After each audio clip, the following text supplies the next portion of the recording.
यशोदनन्दन व्रजजनरञ्जन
कलियुग पावन हरिनाम संकीर्तनम की जय। हरे कृष्ण महामंत्र की जय। श्रील प्रभुपाद की जय। समवेत भक्तवृंद की जय।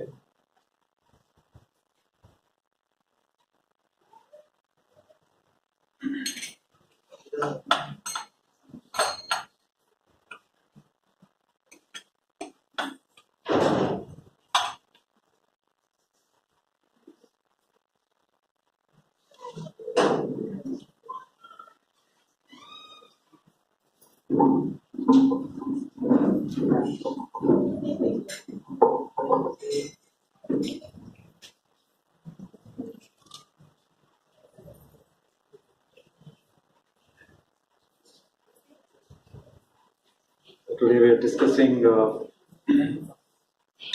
fourth chapter, third shloka.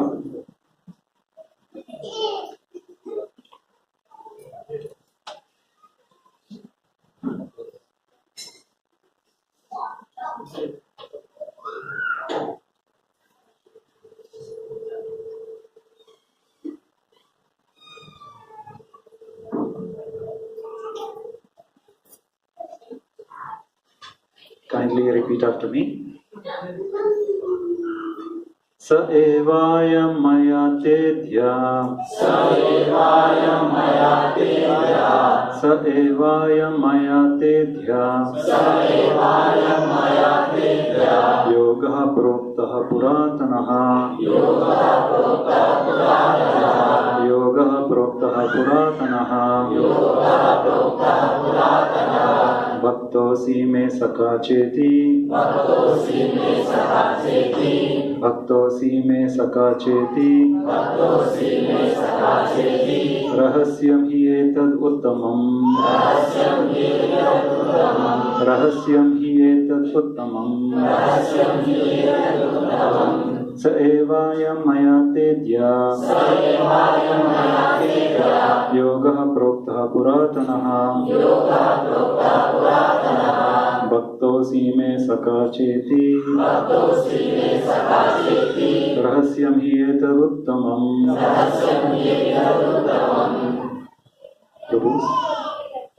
स एवायं मया तेद्या योगः प्रोक्तः पुरातनः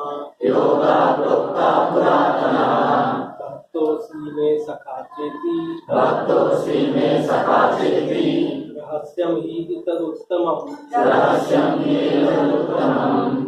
स एवायं मया तेद्या योगः प्रोक्तः पुरातनः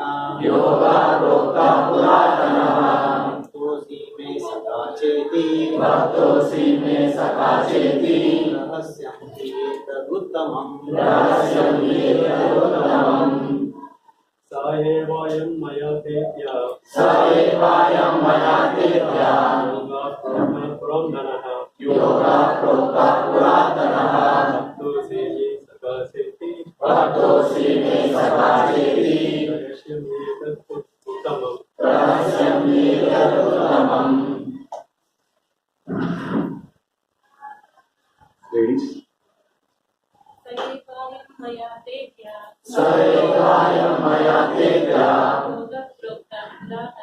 योगः प्रोक्तः पुरातनः भक्तोऽसि मे सखा चेति रहस्यं हि एतदुत्तमम्। स एवायं मया तेद्या योगः प्रोक्तः पुरातनः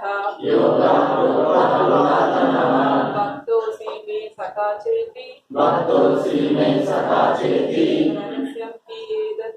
रहस्यं हि एतदुत्तमम्। स एवायं मया तेद्या योगः प्रोक्तः पुरातनः भक्तोऽसि मे सखा चेति रहस्यं हि एतदुत्तमम्। स एवायं मया तेद्या योगः प्रोक्तः पुरातनः भक्तोऽसि मे सखा चेति रहस्यं हि एतदुत्तमम्। Word to word meaning. Saha. The same. Eva. Certainly. Ayam. This. Maya. By me.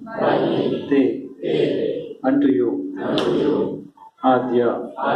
Today. Yoga. The science of yoga.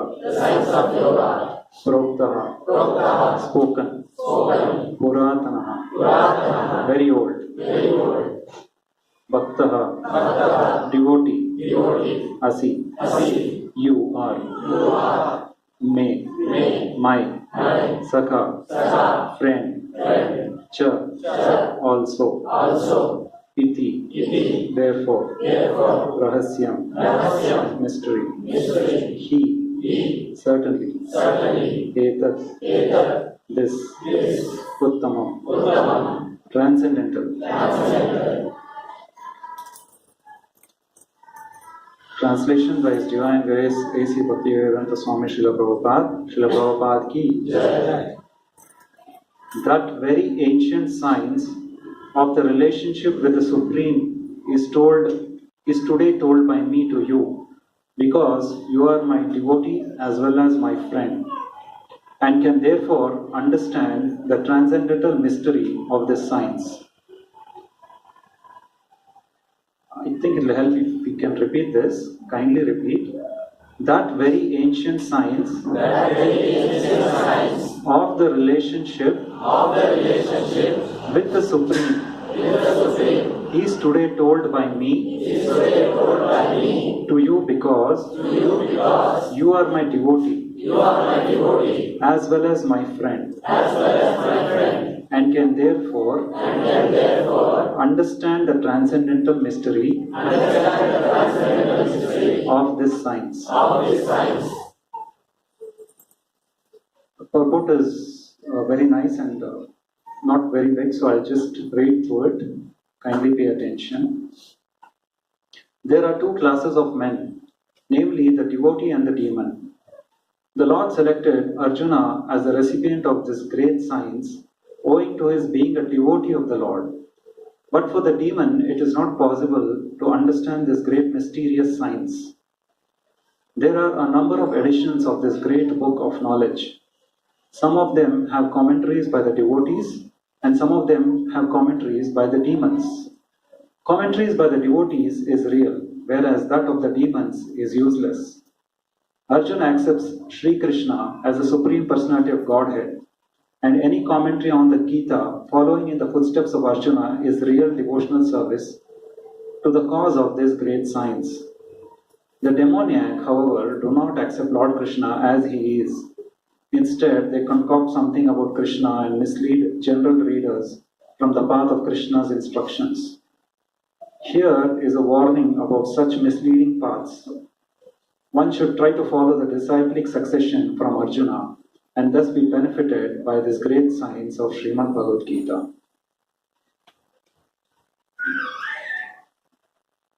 Om Ajnana-timirandasya Gnana-jana-shalakaya Chakshurunmitam Yena Tasmai Shri Gurave Namaha Shri Chaitanya Manovishtam Sthapitam Yena Bhutale Swayam Rupa Kadamahyam Dadati Svapadantikam Vandeham Shri Guru Shri Yuta Padakamalam Shri Guru Vaishnavasya Shri Rupam Sagrajatam Sahagana Raghunathanvitam Tam Sajivam Sadvaitam Sadhutam Parijana Sahita Krishna Chaitanya Devam Shri Radha Krishna Padan Sahagana Lalita Shri Vishakhanvitamsha He Krishna Karuna Sindhu Dinavadho Jagatpade Gopesha Gopika Kanda Radha Kanda Namostute Taptakachana Bhavarangi Radhe Vrindavaneshwari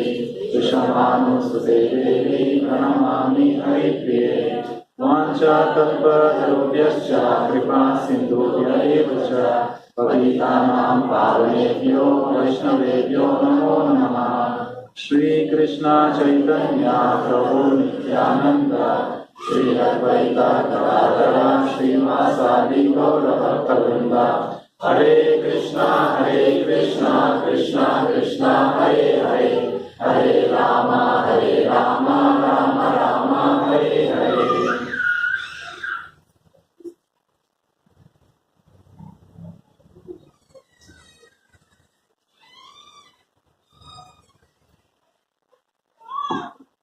Hare Krishna. So welcome all to this Sunday Bhagavad Gita classes at Surabhi Kunj Bhakti Center.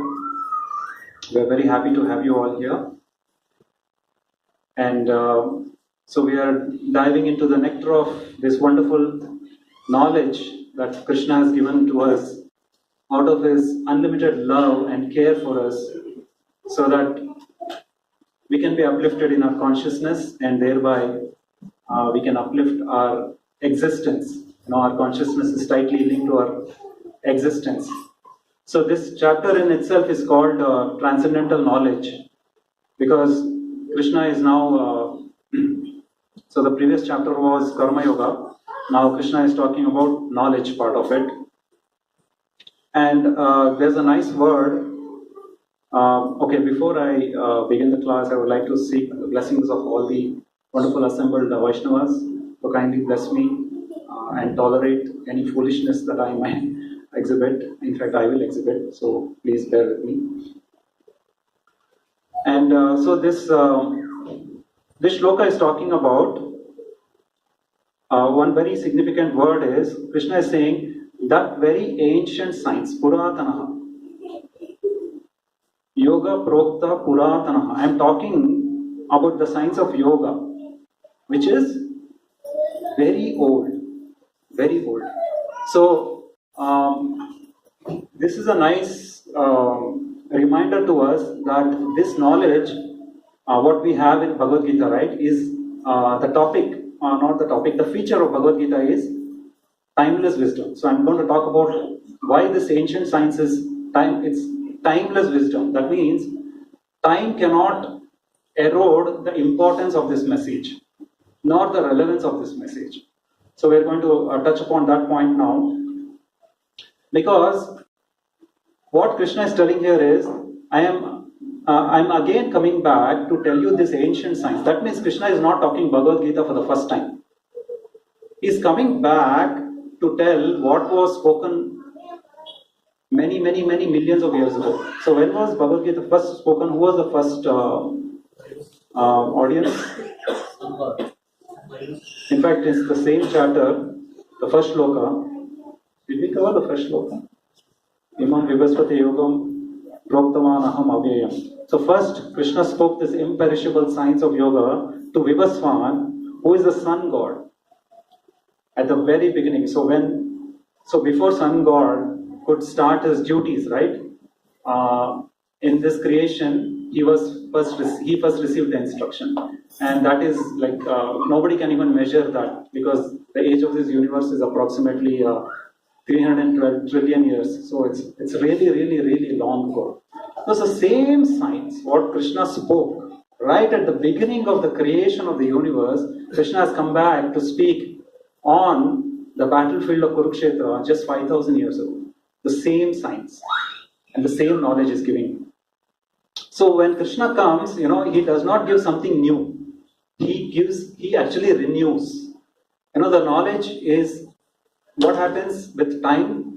The knowledge that Krishna has given in the scriptures, because of the effect of time and because of our imperfections, the authenticity is lost. So Krishna comes back. He does not give, okay, now I'll come, I'll give you a new kind of yoga, right? We are seeing every street corner we have a yoga class, and so they talk about this yoga, that yoga, so many concoctions. They give you something new. So Krishna is telling, I'm re-establishing that same very science. So Krishna renews the knowledge. He does not give anything new. So that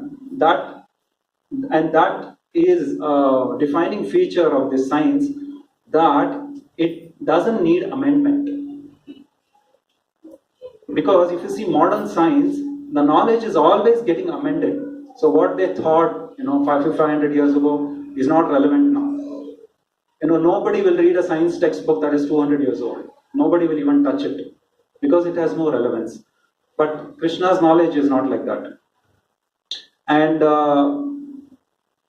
we have to appreciate this, because when we talk about old, right? Old knowledge, this is original knowledge, old culture, right? Olden traditions. We have this aversion to something that is old.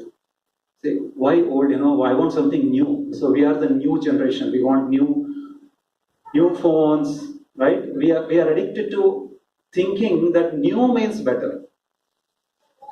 New knowledge, new science is better. Old science is always imperfect or to be discarded.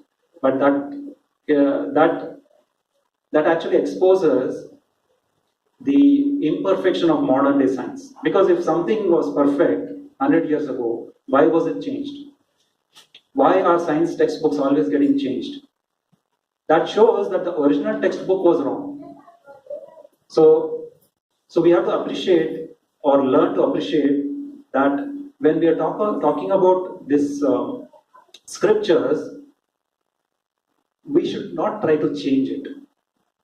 That is why Prabhupada, very importantly, he titled this entire Bhagavad Gita as it is. So it's very important to receive it the way it is.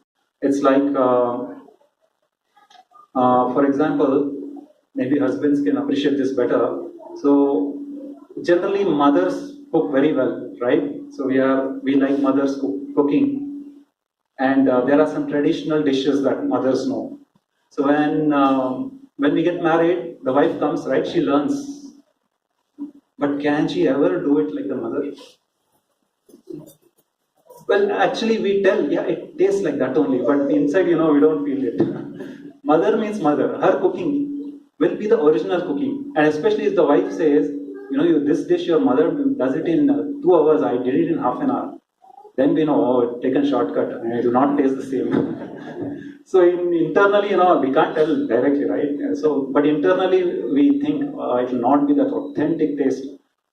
So why? Because there is some change with that original recipe, that original method, which our mothers used to invest. They used to have time actually. They used to put in that. Because now, and of course, it is the fact that nobody can repeat the same thing.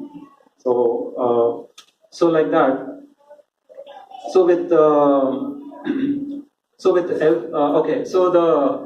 we can see that the propaganda of the modern media or modern scientific based society we live in, they are always talking about improvements, but we are not seeing, are we really seeing improvement? What way are we seeing improvement? So one example we can give, yes, they are making improvement, right? But with every improvement, what is happening? Are we going closer to the solution? For example, you can take all the modern things, right? With every improvement of modern things, what is increasing? The comfort is increasing. But is that the only thing? See, with everything in this world, when you get something right, when you get a benefit, along with that comes one more item. What is that? Demerit. Demerit? Yes. Price. With every benefit, there is a price. For example, why why Vedic culture insists that we have to marry? There is a benefit. The benefit is that the society will be civilized. The women can be protected. Those who are married, right? They are supposed to be faithful to their respective spouse, so that others can be safe. Imagine if there was no concept of marriage and anyone can do anything. It would have been very, very dangerous, right? We would not even send our children out, because especially girls, because anyone can do anything. But in a civilized society where there is marriage, there is order, and there is certain rules that we follow, then everyone is happy. That is the reason why we should have an order in society. And so the price of marriage. So when we get married, we have some benefits. But what is the price we pay? There is a price to pay. What is the price we pay? Whole life you have to maintain. Very true. It's a responsibility. It's a responsibility. That's why Prabhupada said that unless human society, right, follows this principle of marriage, unless we do that, we are actually animals. The society is a civilized society when people actually recognize the sanctity of marriage and stay within the bounds of marriage. That's important. These days, of course, marriage is being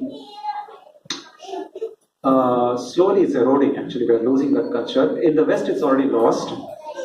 It's West, we are actually living like animals. Now, just cohabiting. Who cohabits? Animals, right? They just live for enjoyment, and when they don't like each other, they just leave. But that's not Vedic culture. Vedic culture is we take responsibility and we actually take charge of what we are supposed to do. And one way is we can call it duty. The second way is call it dharma, right? So that way. But in modern science and modern technology-oriented society, we are getting a lot of comforts. But what is the price we are paying for that? One of the things there are many things we are paying. What is the price we have to pay for all these gadgets?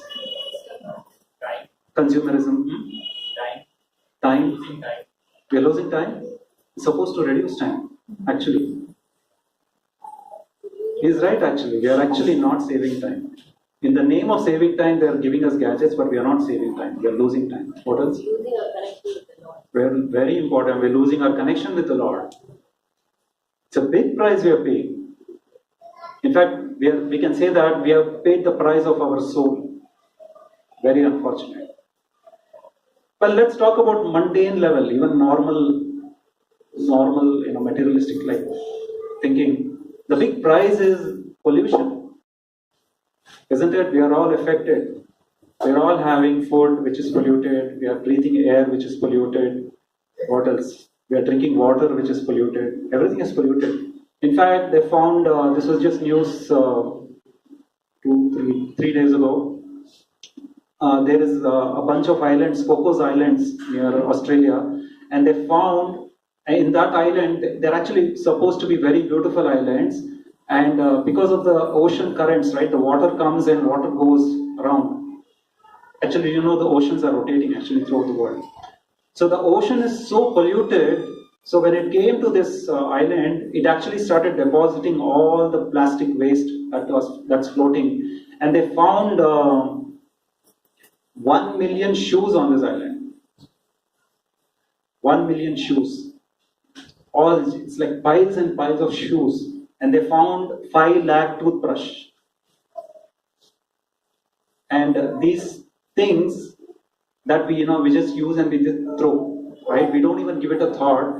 Do you know how long it takes for a toothbrush to completely disintegrate? Any estimate? 100 years, 2000 years. It's thousands of years. It takes thousands of years. Minimum 10,000 years it takes for a toothbrush to fully disintegrate. So this is the foolishness that we are doing in the name of advancement. But if you see Vedic culture, there was practically no waste. Everything was biodegradable. Everything. In fact, even the vessels, right? They would make vessels in, every dish was made in fresh pots. They would buy the pot, they would wash it, they would use it for rice, and then it's discarded. Where is it discarded? Right next to the house. And within a few months, it is back, it is again earth. Again, it would be made into this thing, and because everyone is buying so much, there was employment.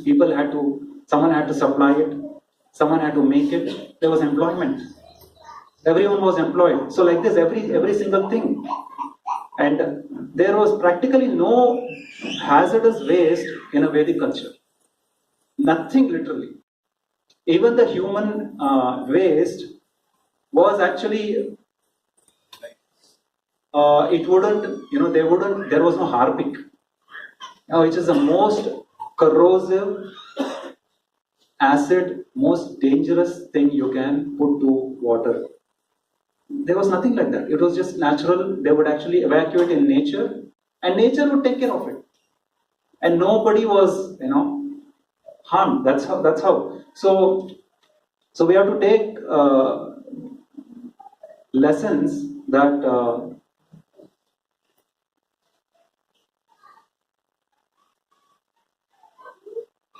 That how, we should not be very quick to discard our old style, old culture, old tradition. Actually, we should embrace that. In fact, that is the only thing that will save us. Okay. So this timeless wisdom is something that is the gift of Krishna. And we can see that this very ancient science, right? We are discussing this now, after 5,000 years, at least. The last time it was spoken was 5,000 years ago. And you can see that across the world, everybody is applying this knowledge. And in all their fields, like women, children, everyone is applying that. It's timeless. It doesn't deteriorate with time.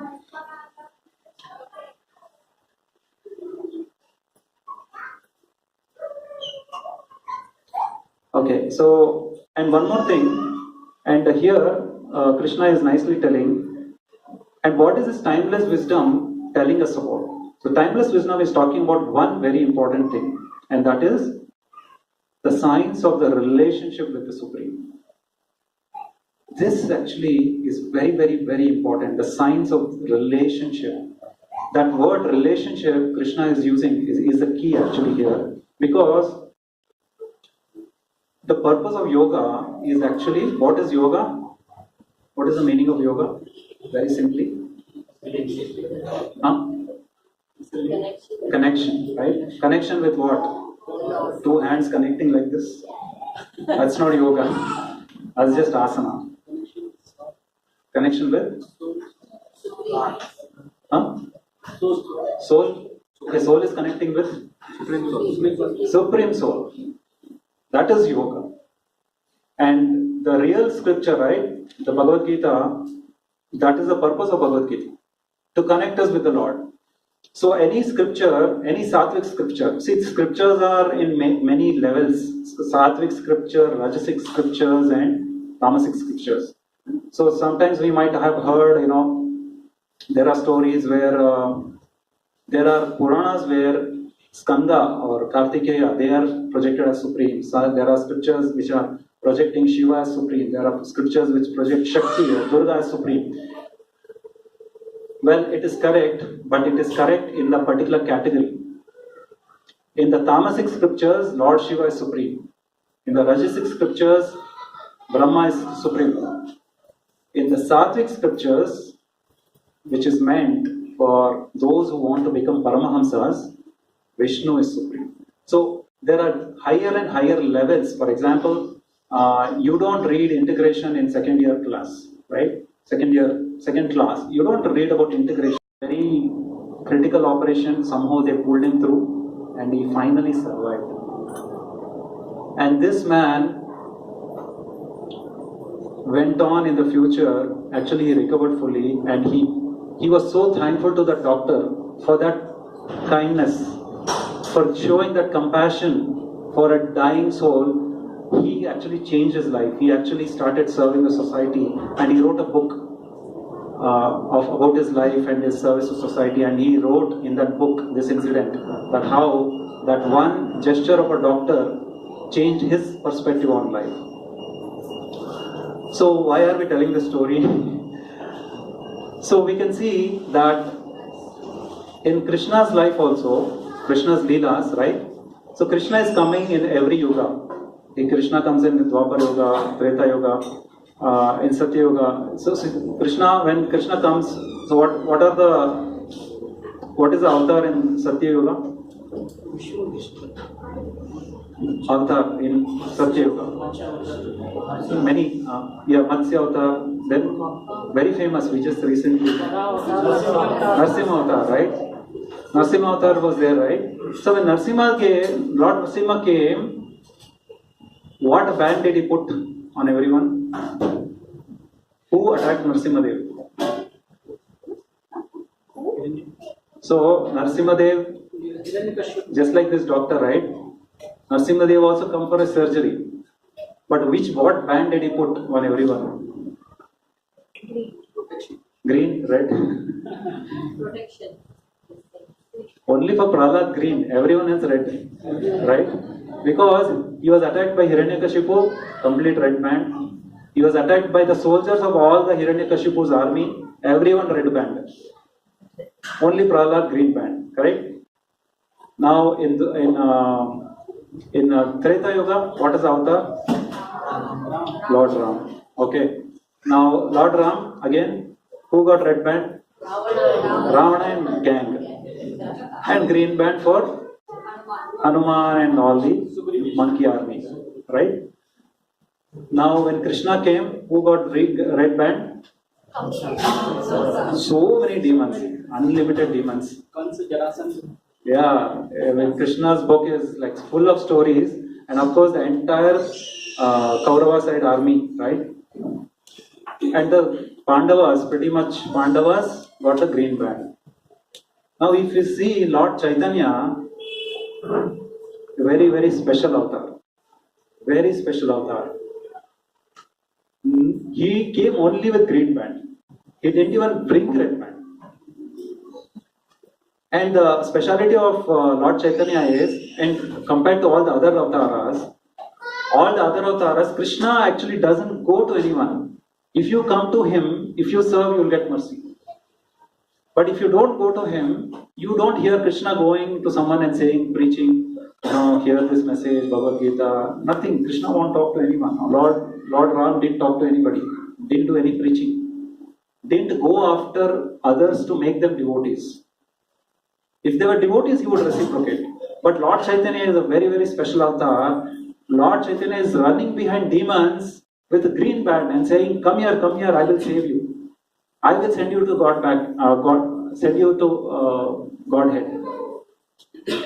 And Lord Chaitanya's devotees are even more merciful. Lord Chaitanya is merciful, but Lord Chaitanya's devotees are even more merciful. They actually feed you food also. So, and they conduct all kinds of programs to save these sinful souls who are lost in this world. So this is a very, very great benediction that we have, and this is a wonderful, I would say, fruit of Lord Chaitanya's mission that we are seeing all his disciples are now giving to this whole world. So now that we've got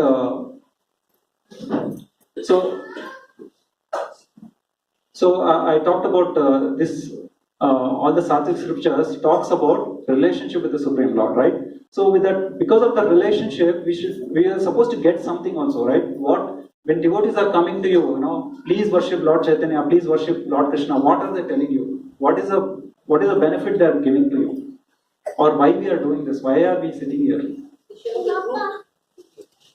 But what is the benefit?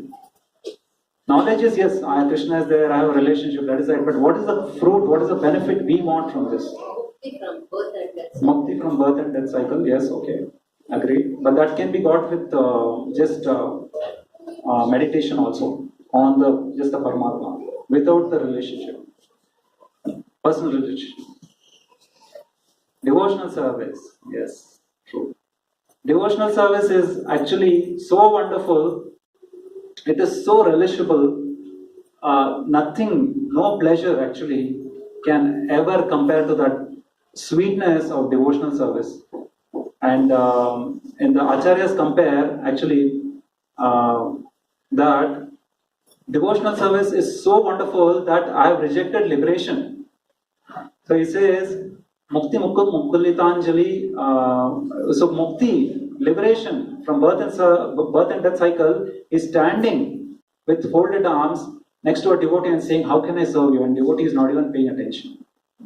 Because why? Devotee is experiencing such high taste that Anandam Buddhi Vardhanam, that wonderful rasa of relationship with the Lord, which Lord Krishna is talking here, that this very ancient science of relationship with the Supreme is today told by me. That relationship is so sweet, it is not just about absence of unhappiness. Because you talk to people these days, what do you say? How are you? Oh, I'm fine. What does fine mean in this world? Fine means my hands and legs are working, right? I have a job, I have a house, I have a car. So that means currently everything is working and nothing is really wrong. That is the standard of happiness. But is that happiness? Everything is working. Is that happiness? That is absence of misery. Absence of misery is not to be confused with happiness.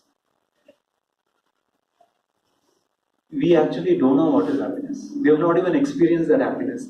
The real happiness we can get is only when we serve the Lord, without ulterior motive.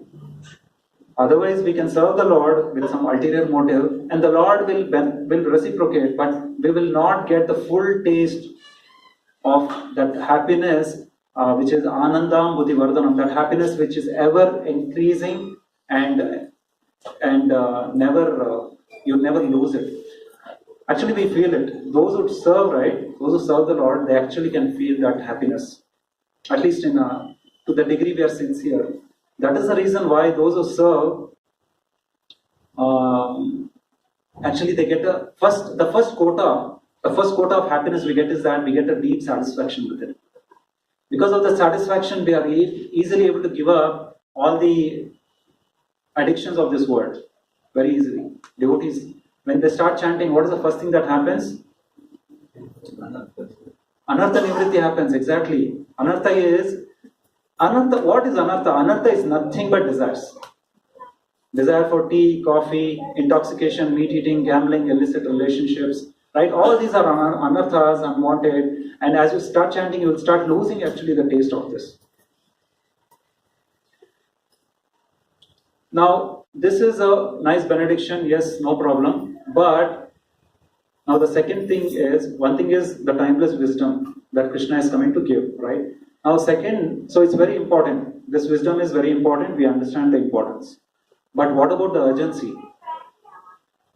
This is actually something we have to incorporate in our life. It is not just enough to come in here. We have to also understand the importance of the urgency. That I need to do this. I need to take this seriously. I need to take advantage of this knowledge that is being given. Because if we are waiting, right? If we are waiting that one day I'll become serious, that one day will never come. If you really want to be serious, the day is today. Because today, if you're serious, then tomorrow you will be serious. If our mind is convincing us, I will be serious after so and so, that after so and so will never come. Many people say, there is so much problems in my life. Right now I can't do this bhakti. I can't take bhakti very seriously. Isn't it common what people say? I will do. When do people say, especially Indians, they say, I will take a bhakti?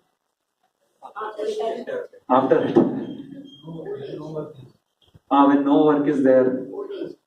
Old age. So normally, they say, I have this problem. Even pious people. There are many impious people who don't even recognize all this. But even the pious people, though, when you approach, right, your friends, your relatives, they say, I'm having so many difficulties. I'm busy. I'm having issues. So they say, the issues is there with. So issues are there in everything, right? So issues are there in job. Issues are there in health. What else? Issues are there in what? Relationships, right? Issues are there in finances. So issues are always there. In fact, even Lord Ramchandra had issues. So there's a nice incident that happens in Ramayana. When Lord Ram wanted to go to forest to honor his father's word, so his intention was not to take Sita. He didn't want to take her. So he tries to convince Sita, you don't come, So he gives a lot of reasoning. He says that it's very dangerous. First he says you have to serve Mother Kaushalya.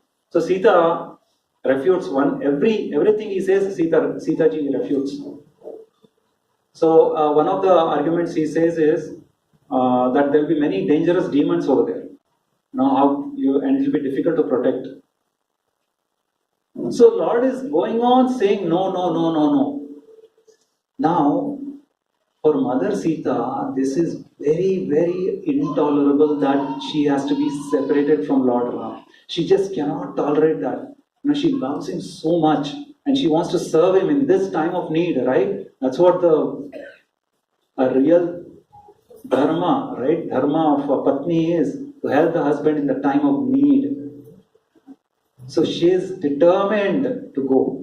So what she does, she sees that logic is not working. So she exercises her power. Now where is power? Now men have power in the body. We beat up. When women have to beat, what do? They don't beat like this, right? What do? Cry is one weapon. Other weapon is speech. Very, very sharp words. So that's a gift actually. Because they can't use their body to always control the situation, they've been given the Vak Shakti, the power of speech, right, to change the situation. So what Sita ji, she says, she attacks Lord Ram. This is uncharacteristic, but in this, actually, she's actually being chased. Her intention is to go to forest. So she attacks Lord Ram and she says, my father, I think, has married me to a eunuch. Now this is Lord Ram, Supreme Personality of Godhead, and she's telling, I think my father has married me to a eunuch who's not sure of protecting me in the forest. Lord Ram became very angry at this. Very angry. You know, how? He's a male, right? And he's male in a male's body. But he didn't say anything. He tolerated that. But he never forgot that statement. So he wanted to settle score for that. Then they go ahead. So then they go to go on exile. And they are in... first they go to Chitrakoot. And then from there they go ahead. Deep forest of Dandakaranya. Then finally they go to Panchavati. So in Panchavati they are staying, and Panchavati is the place where Shurpanaka comes. And Shurpanaka, we know that incident. Shurpanaka actually tries to attack Sita, and Shurpanaka's nose and ears are cut. In fact, where did that happen in India? Nasik. As a place where her nose was cut. You can actually go and see that. Even that place, Panchavati, the vrikshas are still there. They're still standing. So when Shurpanaka goes, she gets Khar and Dushan. Khar and Dushan come. First, of course, 14 other Rakshasas come and Lord Ram kills them instantly. And when they are killed, and information goes to Khar and Dushan, who are Shurpanaka's brothers, they become so infuriated. How can a human do this to us? You know, for them, human is like an ant actually. Humans are actually food. In fact, Shurpanaka came to Lord Ram to eat actually first. She wanted to eat him. She thought, nice lunch. Then when she came close, she actually saw his effulgence and beauty and she got attracted. And she wanted to enjoy with him, actually exploit. It's not anything, not bhakti. Of course. So for them, humans are like food and humans are doing this. So, I mean, how is it possible? So 14,000 Rakshasas come. And they come like a storm, you know, like black cloud when we see, that is just cloud, right? This is a black cloud of Rakshasas coming with all the clamor and, you know, that sound and that anger and the weapons. And when the cloud of army of Rakshasas are coming, then Lord Ram and Lakshman, they are standing and Lakshman sees. Lakshman says, Lord Ram, take Sita, Mother Sita, go inside. I will take care of these fools, these rascals. Very easy to finish. Lord Ram says, Lakshman, go inside. Lakshman says, Arey, Lord Ram, please, you don't worry, you know, these are just third-class people, I'll take care. Lord Ram says, Lakshman, I will take care. You go inside. Lakshman says, but Lord Ram. Lord Ram says, Lakshman, this is my personal matter. I want to show what I'm made of. So he was the bow because he had that, she had told him, right, what a useless fellow you are. He wanted to show, I am not a coward. And then Lakshman didn't know that incident. He thought, okay, some husband-wife mamla hai, I better. So he takes her inside.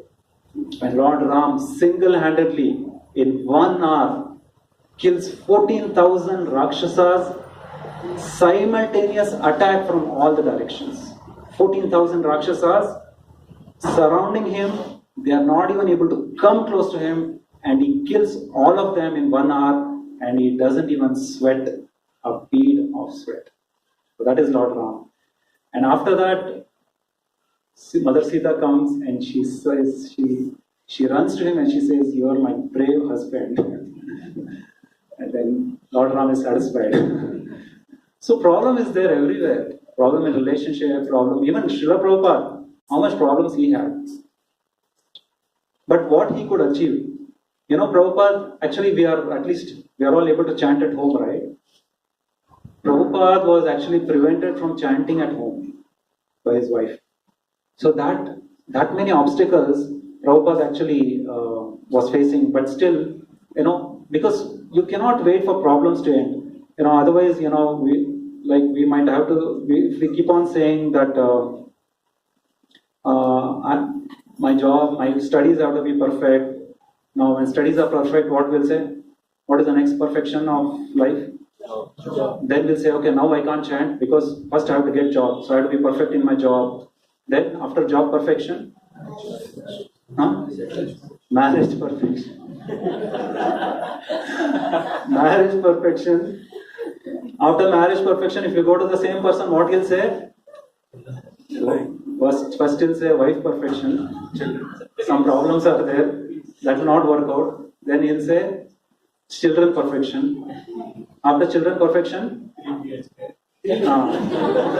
money making perfection, right? Middle age. Only money. Then after that, after money making perfection, children's marriage perfection, right? Then grandchildren perfection. Still if you go, you'll say funeral perfection. I have to perfect my funeral also. After that you come. After that I will surrender. This is a very common actually in India. If you go ask, especially old people, I don't know, somehow I've seen. I don't know if it's a North Indian thing. I'm just speculating. You preach to them, if you give them book, they will say, जब भगवान की इच्छा होगा तब आएंगे. A very common dialogue. When Bhagwan, Lord Krishna decides, I should become devotee, nobody can stop. But today is not that day. जब भगवान की इच्छा होगी. So this is a big problem that भगवान की इच्छा ही तो है. भगवद गीता वो मैं दिखा रहा हूँ. I'm showing you भगवान की इच्छा. I'm showing you that you have to perfect your life. But we keep on postponing. And those who can actually appreciate, they also postpone the seriousness. How many devotees we know, they are attending class, they are coming to class, but are we serious? I'm also talking about myself. Am I really serious? Are we taking the urgency of this message? Are we actually investing all our life's energy to do what is the most important thing? Right? So we have to do the most important thing, or which is the right thing, despite problem. It's not that because of problem I'll not do this. That's a wrong understanding. Because problems will never end. Even in our funeral, problems will be there. In the funeral also problems will be there. It happened. I've seen. My father, I saw how many problems happened in the funeral. Fake pujari came and all that. So a lot of things happened. So we have to take this message of Bhagavad Gita with urgency. And if you see Prabhupada's message, Prabhupada actually, this is actually the defining feature of his preaching. He said, you have to take this very, very seriously and urgently. And so, coming to the conclusion, so how do we take this message seriously? When do we take this message seriously? We all agree we have to take this message seriously. Yes. So there was one nice example. So there, Gaurang Prabhu in Chowpatty, he used to go to Bhaktivedanta Hospital for preaching. So as you know, Bhaktivedanta Hospital it's a hospital where many devotees, they got together and they started the hospital.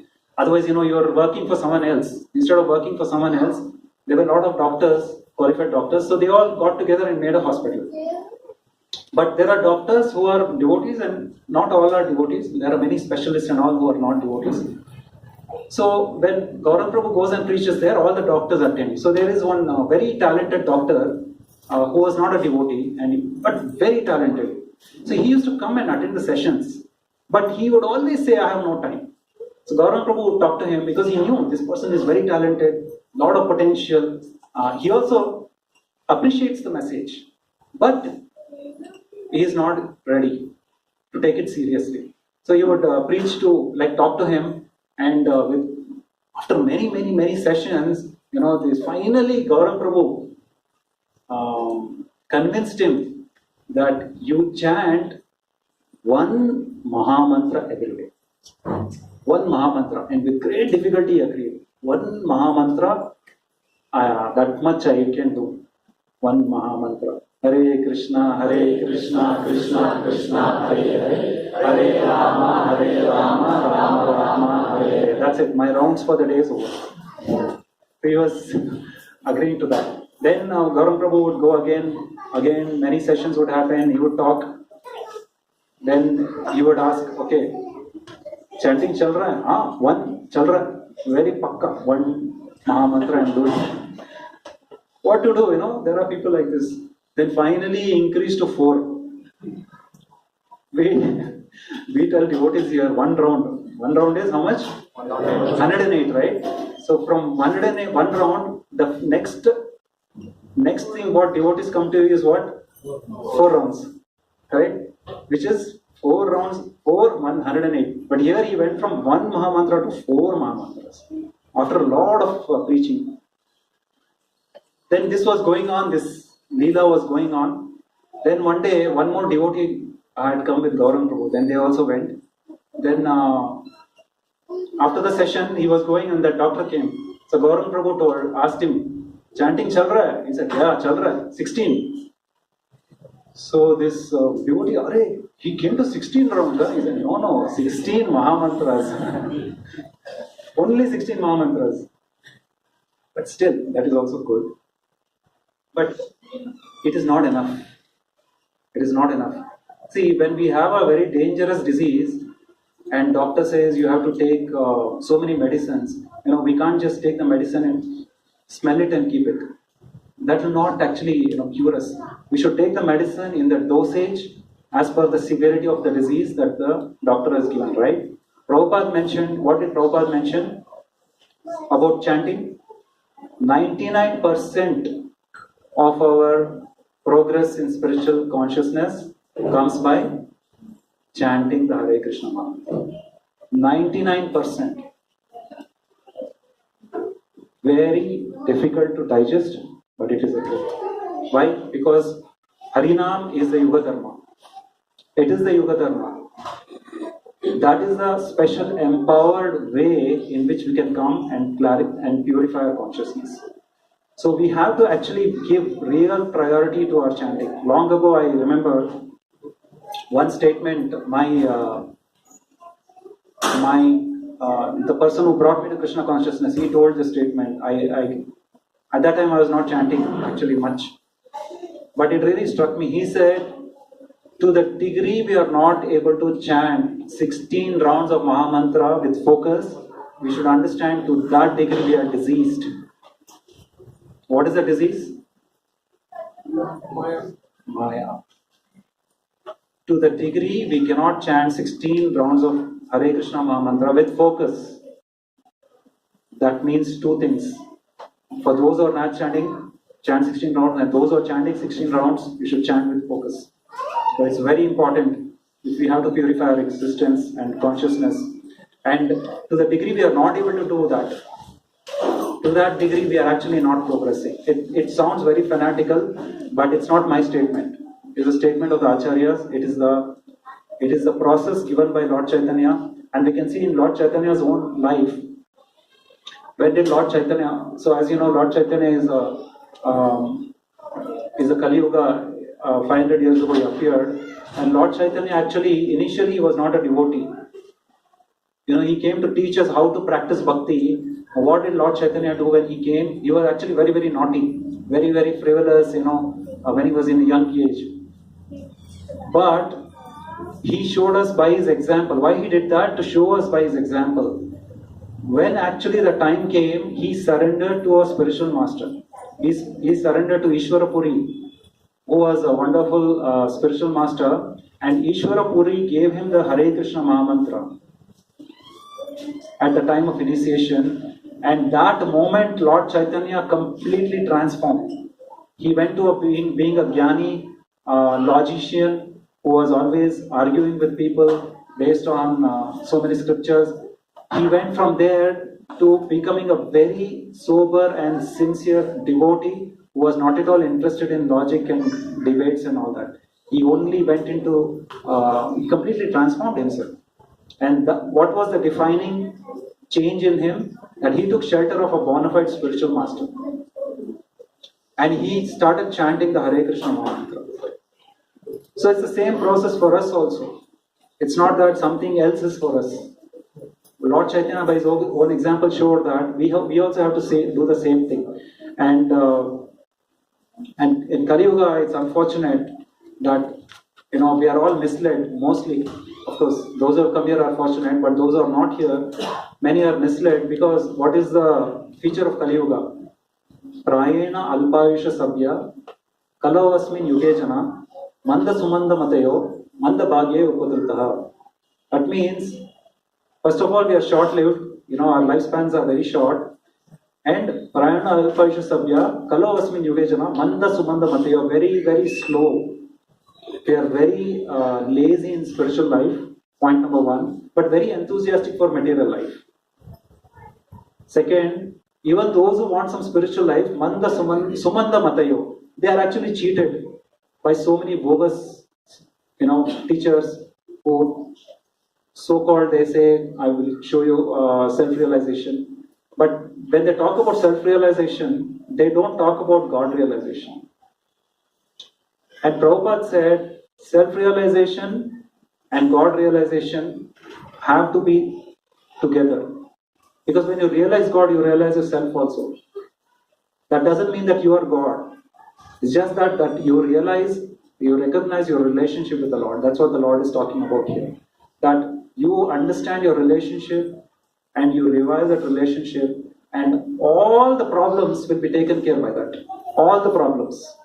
We don't have to individually address the problems. I don't have to individually address my financial problems or relationship problems. Everything in one clean sweep, it will be taken care. It's just a matter of time. It is just there will be no problem. Why? Because we will elevate ourselves, we will elevate our consciousness, and as a natural result of that, without any extra effort, we get liberation from this cycle of birth and death. So let's take this principle of Sharanagati, very important, that we have to take the shelter of a bona fide spiritual master. Let's not think that I can do it on my own. We cannot do this on our own. Even if we have come to this satsang session, we cannot do it on our own. We need the association of devotees and the shelter of a bona fide spiritual master. Who that bona fide spiritual master is, you have to figure out by praying to the Lord. Why is bona fide spiritual master so important? So I'll give an example. Let's say you walk in someday here. When you walk in, let's say you see Lord Krishna standing here and you see the spiritual master standing there. And you are the only person here. Just imagine. It's hypothetical. Lord Krishna is standing here and spiritual master is standing there. Who will you offer obeisances to first? How many say we have to first offer obeisances to Lord Krishna? No. Lord Krishna. Okay. Who says I have to offer obeisances to spiritual master first? Okay, more hands. Some are still undecided. So that's correct. We have to first offer obeisances to spiritual master. Why? Huh? We cannot please Krishna, then? Huh? Spiritual master is none other. He showed that He is a representative of Krishna. Krishna not recognized. Krishna may not recognize us. Very good point. What else? He showed that Krishna. Huh? He showed that Krishna. Sorry? He showed that Krishna. What is the path? He showed us the path. We need to Partly correct. Recommendation, right? What else?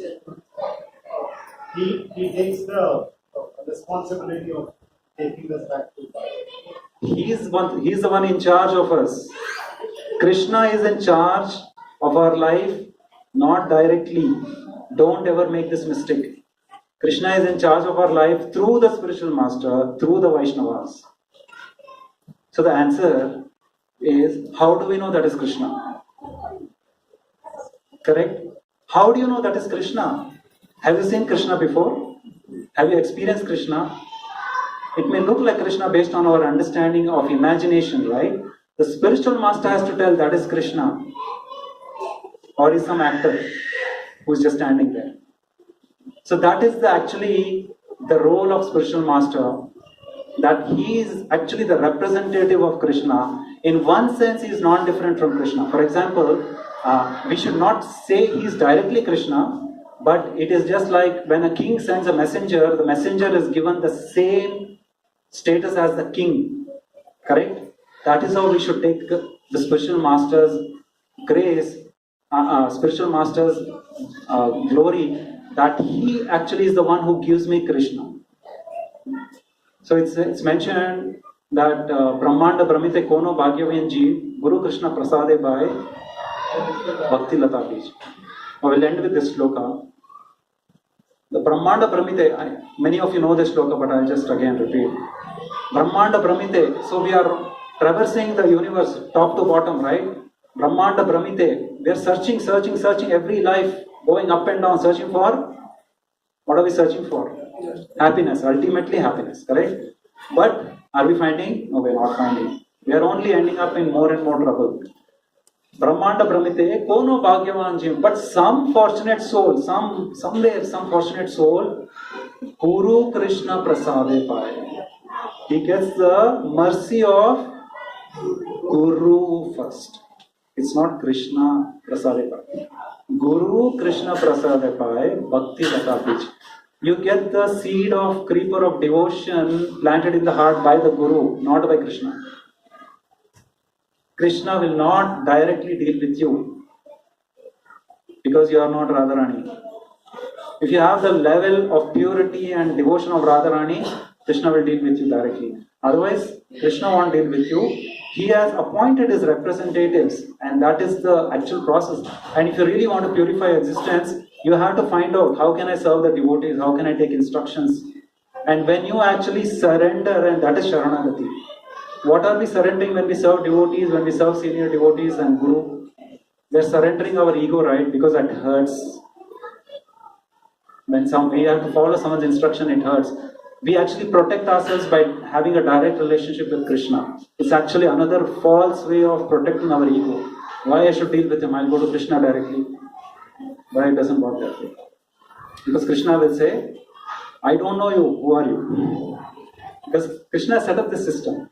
So let us appreciate that this timeless wisdom, the message of Godhead, that how we need to honor it and follow it without changing ourselves, and be sensitive. We have to be careful when others change the message. So how do you know whether others are changing or not? So we have to be conversant with this knowledge. So this is timeless message, and this is a great gift. So there is a great gift in our hand, but we should also show the urgency to accept that gift. And once we take the gift, the way we can take that gift, and the urgency will come by sincerely serving senior devotees, and by taking the shelter of a bona fide spiritual master. If you don't have a spiritual master, please pray to Krishna. He will connect you to the spiritual master. And that's how it works. You have to start meditating. I need shelter of a spiritual master. If I have to progress, really progress. Otherwise, just starting bhakti, you can do. First gear you can come, no doubt. First gear you can go. For some time you can go. So that's called Kanishta Adhikari. Kanishta Adhikari level is, there are 3 levels, right? First class devotee, second class devotee, third class devotee. Third class devotee is just starting bhakti. But we have to take shelter to go to the second and finally to the first class. And when we are actually first class situated devotee, then Krishna will actually pick us up. So let's sincerely pray to the Lord to guide us to give us the shade of the shelter of the spiritual master, who is the only person who can take us back. Actually, you can see even in the Christian theology, they don't pray so much to God actually. They pray to Jesus. they treat Jesus as the representative of the Lord, and they only talk about Jesus, Jesus, Jesus. And even in Islam, they talk about Muhammad, right? They actually don't directly do anything. The same process here also. So that's what I wanted to tell. So Hare Krishna. So if I have mentioned anything that hurt anyone or something is wrong, kindly forgive me. So thank you for your patient listening. Hare Krishna. Srila Prabhupada ki jai.